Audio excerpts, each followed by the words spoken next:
And as engineers, when we see a problem, we are like a hammer to a nail. We want to jump in and get stuff done. Yes. So we might decide immediately based on experience and dive in. Can you double down on the importance of the first two stages? Every time I've skipped the first two stages, it has taken me longer to deliver the results.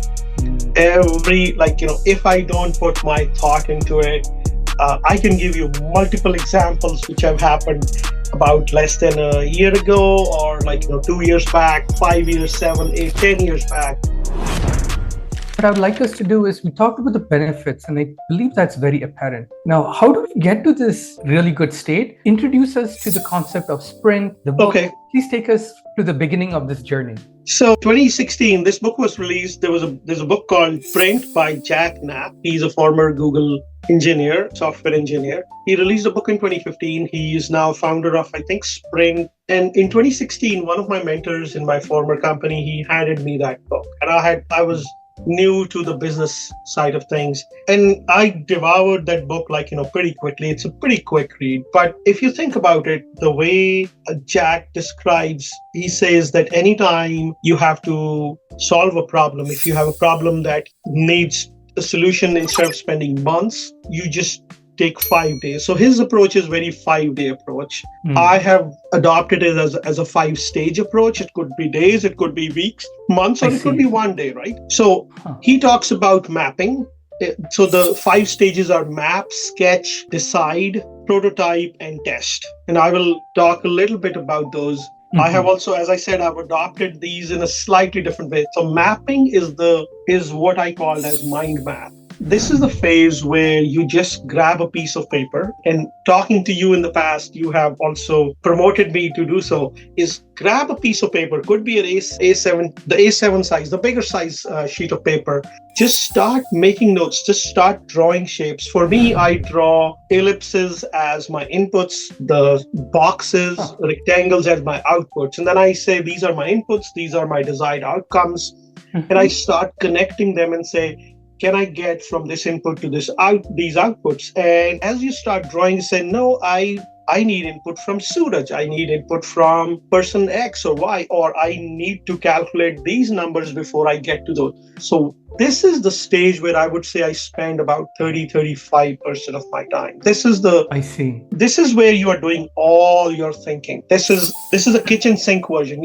Don't worry about how it looks. I have multiple notebooks of just, if you look at it, you can't even read it. So the next stage actually makes it a little better. So the next stage is the sketch, or what I consider as a blueprint.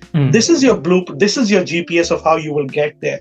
So you have your map, and now take another sheet of paper, and you take one input, you pick up one input and pull on that thread, all those connections, and you will start to see. You draw that first thread, and then you say, okay, this needs this, and it'll get over here. And then you pull the second thread. So take an initial input, trace its effect through the process to the expected output. And when you draw this thing, and do it with all the threads from your original mind map. So what you are getting is a more cleaner mind map. That's why I said, don't worry about it if it does not look good, because it's about to look good now.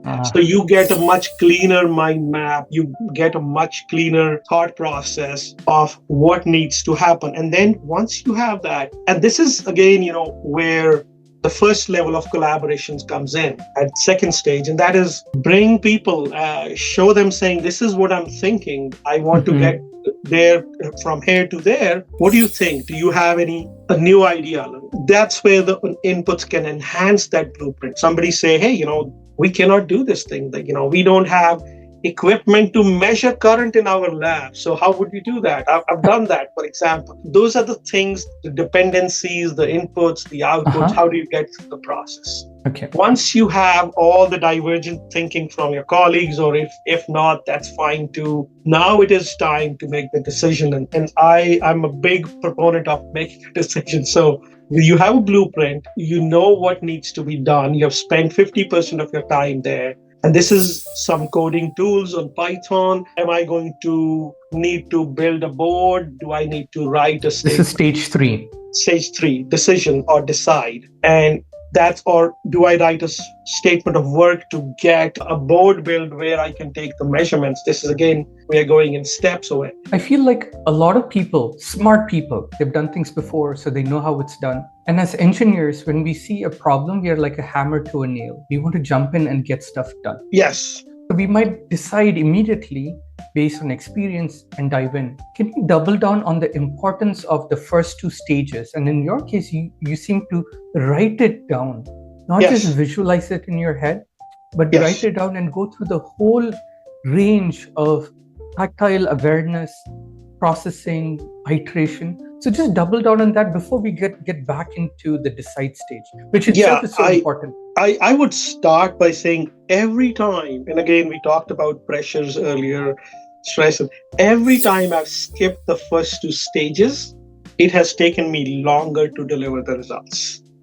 If I don't put my thought into it, I can give you multiple examples which have happened about less than a year ago, or 2 years back, 5 years, 7, 8, 10 years back. Immediately when you asked me the question, something came to my mind that I did earlier this year, where I was told, hey, can you get this thing done by tomorrow? I understand the urgency sometimes that is required, but it's also for everybody to understand that sometimes it does take time to solve a very complex problems. And I did that, and I overlooked a very small piece of information in that where I straight away went into decide and started building that thing. And when I was asked, I could not answer that questions. And it's just like, NASA programming their thing in feet, when the thing's supposed to be in meters. Like it was a scale kind of an issue that I had. Right. And this was, again, as a marketer, and that was, by the way, that was found out at the review process before it went out. So it was the first time I asked for a review in the last stage.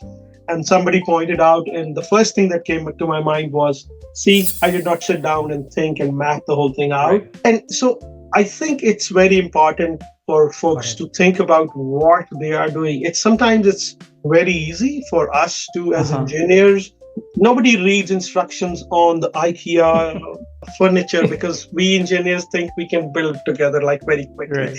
And that's the whole idea, right? That's the attitude. But I will tell you, every time I have looked through the IKEA catalog and just spent 5 minutes on it, I have done that whole thing in quicker, right? That whole thing. There is a nuance about before you make a decision, have an idea, because somebody else may have a better idea than.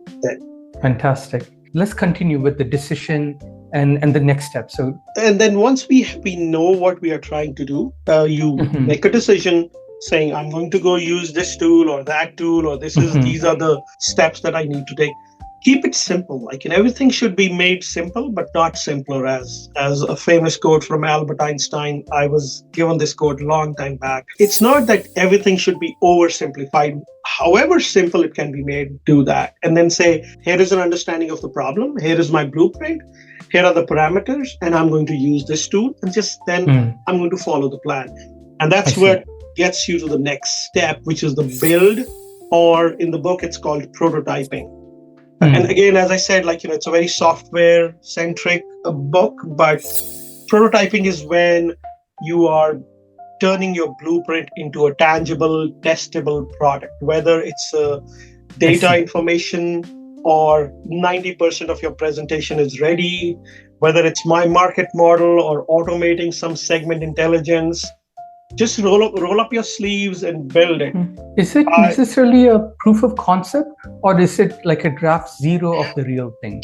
This would be kind of an alpha version or a beta version of your. Got it. It's not a proof of concept. It's more than that. It's an early version of the real thing. It's an early version. Alpha. Yeah. Okay. And then lastly, this is the most difficult part for almost every engineer, I can easily say, but for others, I'm sure it's for others too. And that's have others review your work. It's the most difficult step. Let others look at your creation. Encourage them to review it. By the way, if you don't know how to ask how to review it, you should talk to Suraj about it. Send him an email. But let people play around with it and even break it. I recently automated something which I had not automated for the last 2 years. I wanted to do it. One, I didn't know how to do it. And I did last week, I did that. And the first thing I did is that I sent it to three people. So one of the person who gave me initial feedback or gave me some inputs. And then I trust these three people. I said, here is what I've created, a tool that I've created, an automation. I want you to break it and tell me what parameters did you use to break it, right? This is like, might be difficult to hear criticism of the work that you've spent, like, you've gone through 4 stages, you've thought about it. But this is where go with the mindset that it is essential for refining your work and making it the best it can be. I think this is the most important part of it. There is that whole product life cycle where early adopters and then everything, Jeffrey moves, everything just dies in the chasm unknown where the products never make it to the mainstream. A good example, recent example is that Rabbit handheld device, or there is that new device, the pin device that you can just hang it over there and everything can be on you can replace your phone with these two devices, but these devices are not going to cross. Only early adopters will get it because they don't have what it takes to address the mass market. And mass market is where products or your solutions get accepted if multiple people, whether it's outside customers, internal customers, if more people can use it, you are making their lives easier. And that's the idea, is that does your solution have a mass market appeal? And that's the only way to get to that is, ask for folks for reviewing your thing, get criticism, improve those algorithms or code that you have written, and then update the graphs, make sure the scale is correct and all those things.